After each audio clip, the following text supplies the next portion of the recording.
Bienvenue à tous, je suis heureuse de vous accueillir dans notre émission 15 minutes de grâce et de vérité avec le pasteur Jocelyn Seri. Sans plus tarder, nous allons adorer Jésus ensemble avec ce chant qui nous dit « Me voici ».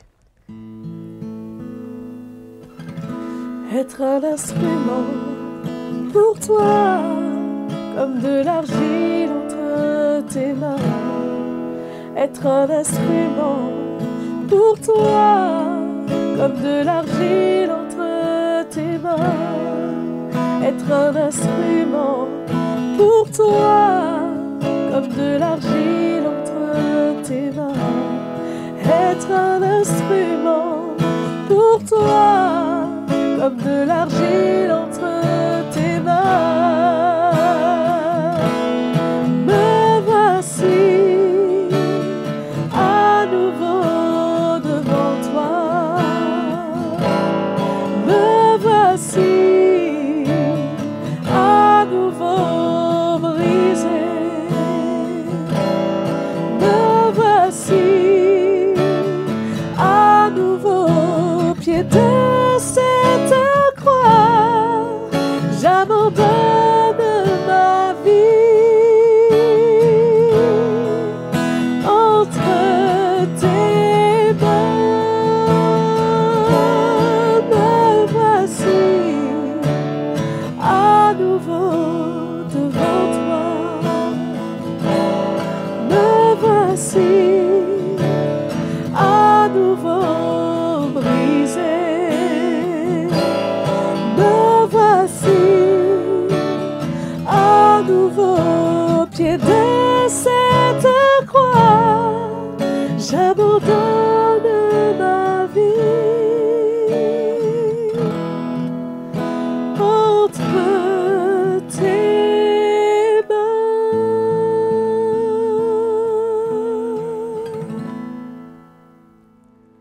Alléluia.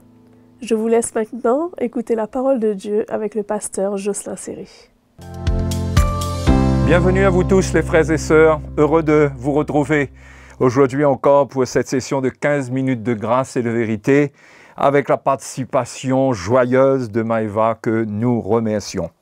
Alors nous sommes en train d'analyser, de voir, d'étudier, de méditer sur la situation de Salomon quand il était à cette époque de sa vie où il a rétrogradé, son cœur s'est détourné de Dieu et il semblerait qu'il ait laissé ses écrits afin de nous instruire et Dieu a trouvé bon que cela vienne entre nos mains pour que nous puissions lire et méditer et tirer leçon pour notre propre vie.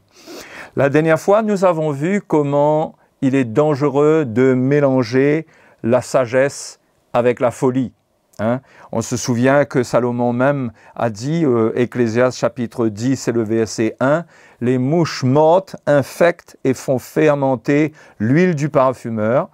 Un peu de folie l'emporte sur la sagesse et sur la gloire. » Donc c'est dangereux de mélanger la folie avec la sagesse parce que la folie, il n'en faut pas beaucoup pour que ça prenne le dessus sur la sagesse.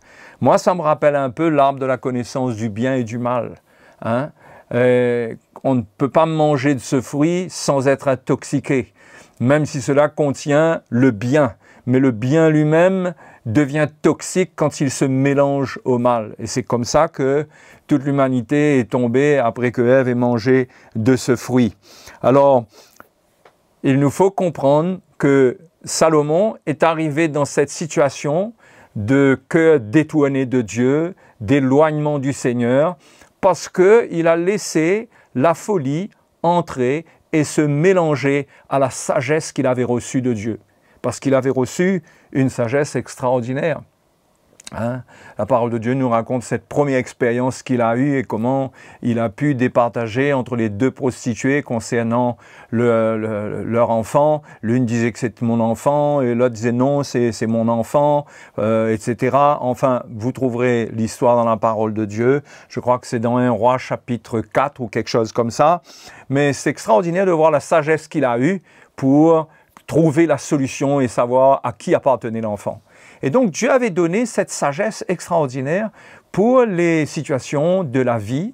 Et nous aussi, si nous avons la lumière de cette sagesse qui lui a été transmise, eh ben, nous allons comprendre que cela s'applique aussi à notre vie. Hein? Donc, ici, ce qu'il faut voir là, c'est que cette folie à laquelle il a eu part et qu'il a laissé entrer a pris le dessus sur la sagesse.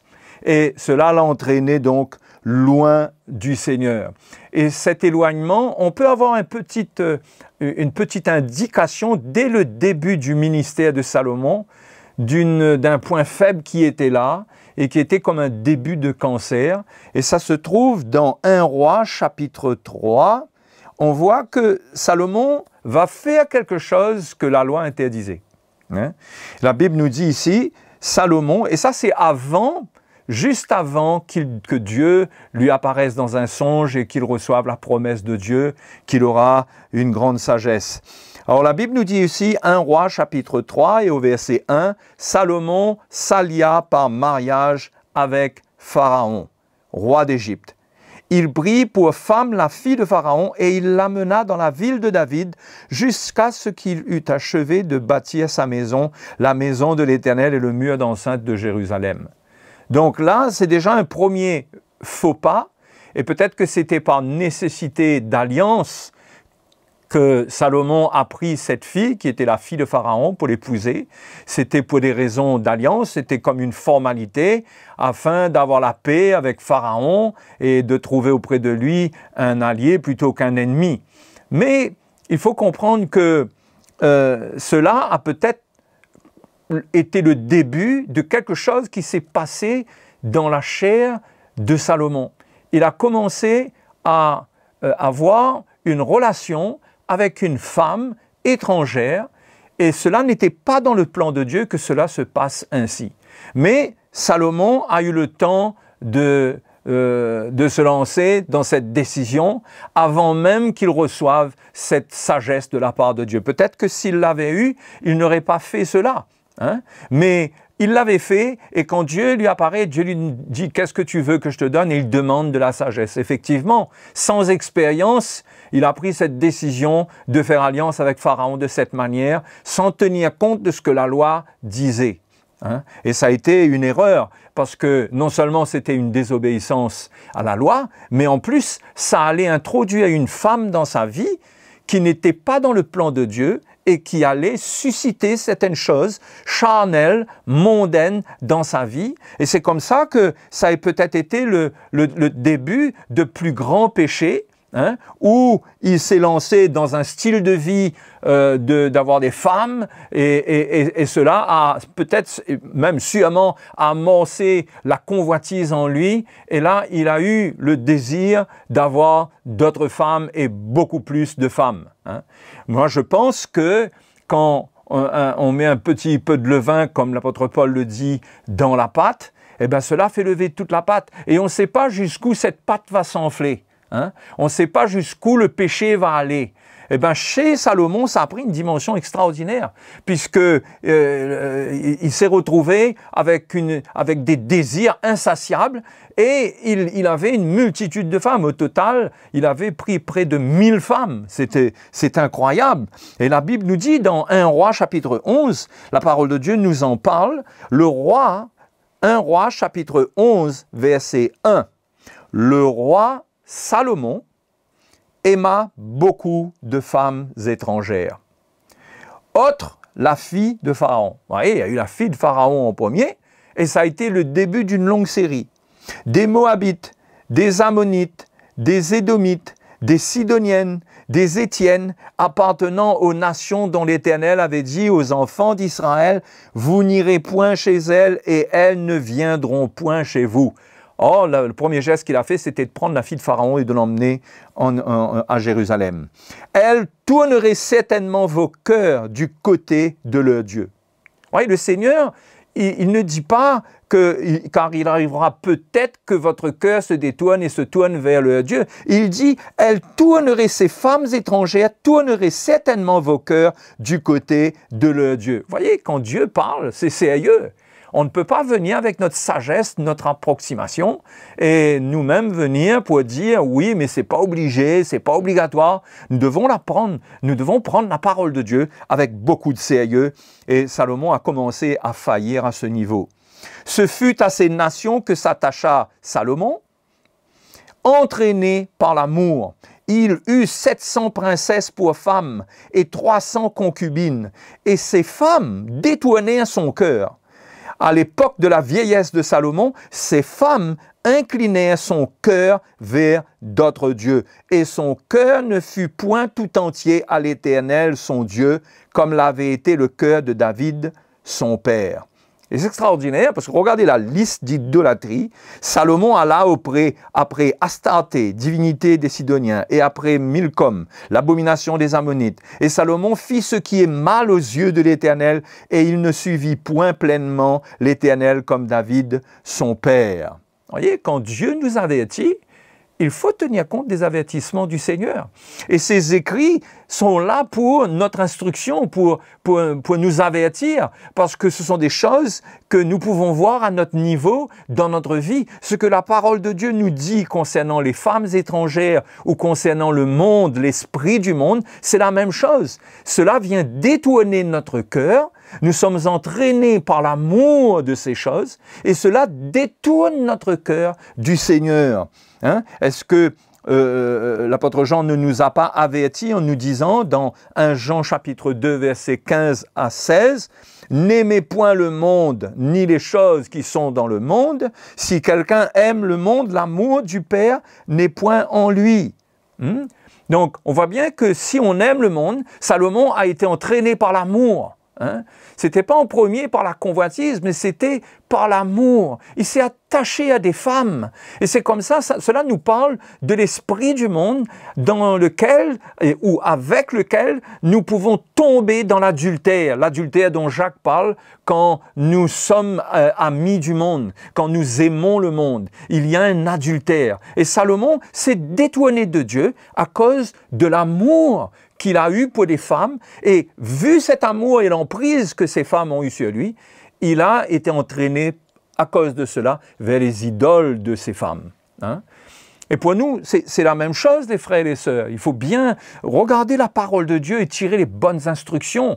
Si nous laissons l'amour du monde entrer dans notre vie, si nous ne prenons pas garde, eh bien c'est sûr que cet amour du monde va détourner notre cœur de Dieu. Dieu n'aura plus toute l'autorité sur notre vie. Il n'aura plus le contrôle de notre vie. Parce que Dieu nous a créés libres. Et il veut dans cette liberté, alors qu'il nous a donné un cœur pur pour être en relation avec lui, il veut dans cette liberté, il veut trouver notre cœur pour nous parler. Et il veut nous voir marcher dans l'obéissance à ce qu'il va susciter dans notre cœur par le Saint-Esprit. Mais si l'amour du monde prend le dessus, nous allons perdre cette connexion du Saint-Esprit dans nos cœurs. Et nous allons nous égarer par les désirs que l'esprit du monde va mettre en nous.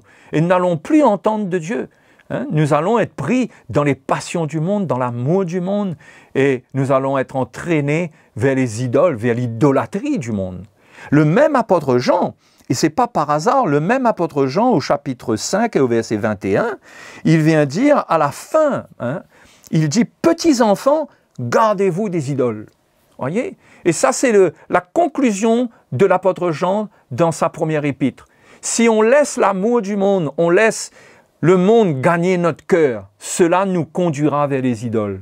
Et les idoles, ce ne sont pas absolument des idoles de pierre, des statues de chaux, ou je ne sais trop quoi, ou des images. Ces idoles, ce sont des choses vers lesquelles on se tourne et auxquelles on s'attache et à qui on donne la priorité par rapport à Dieu. Et c'est ça qui se passe avec le monde. Le monde est très fort pour prendre notre chair et pour établir des liens avec elle. Et c'est pourquoi, si nous laissons l'amour du monde entrer, nous allons, comme Salomon, nous détourner de Dieu et suivre le monde. Pour Salomon, ça a été le début de l'égarement. Et pour nous, c'est la même chose. C'est le début de l'égarement. Le monde n'est là que pour nous détourner de Dieu. Donc, prenons au sérieux l'avertissement de l'apôtre Jean, « Petits enfants, gardez-vous des idoles ». Que le Seigneur vous bénisse. Je vous donne rendez-vous à la prochaine session. Merci pour votre fidélité. N'oubliez pas, abonnez-vous à notre chaîne YouTube et si vous voulez nous écrire, nous donner votre témoignage, écrivez-nous à l'adresse qui s'affiche sur vos écrans. À bientôt!